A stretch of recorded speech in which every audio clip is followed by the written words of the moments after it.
गिबियावनो आङो फाइन थुनथिफोरनिसिम आंनि गोसो गोरबोनिफ्राय साबायखर बावहरग्रोनाय जाबाय। दिनैहाय जोङो डिसिसन कमिटि जानानै माखासे हाबाफारि लादोंमोन। बे हाबाफारियानो जाहैबाय जोंहा दिनै दङमोन गिबियावनो डिसिसन कमिटिनि गाहाय मावखुलि बेखेवनाय बेखौ जोङो बेखेवखांबाय। बेयाव आङो डिसिसन कमिटिनि आफादगिरि हिसाबैनो दिनै बे मावखुलिखौ बेखेवनाय जाबाय।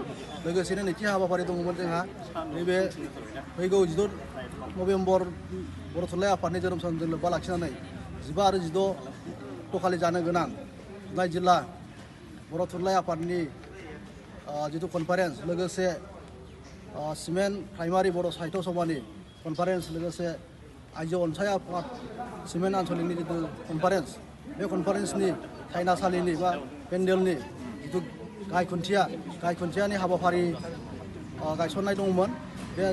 बेयाव जोङो आलासि महरै लेंनानै लाबोदोंमोन दुलाराय बर' गुदि फरायसालि आफादनि आफादगिरि मानगोनां बिथां सबिन बसुमतारी स्वर्गयारि सारखौ।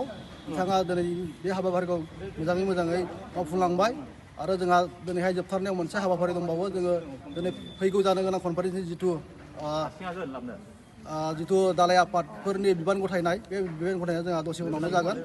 आसा फारियो बे कनफारेन्सखौ जोङो मोजाङै खुंफुंलांनो हागोन। मानोना जोङो बे ओनसोलनि जिथु रायजो राजाफोरनि जोङो गोबां बेयाव जोङो मददथि मोनदों बे हाबाफारिखौ जों मावफुंनायाव। लोगोसे जोंनि बे ओनसोलाव थानाय गोबां दल संगठन जेरै UBPO जों लोगोसे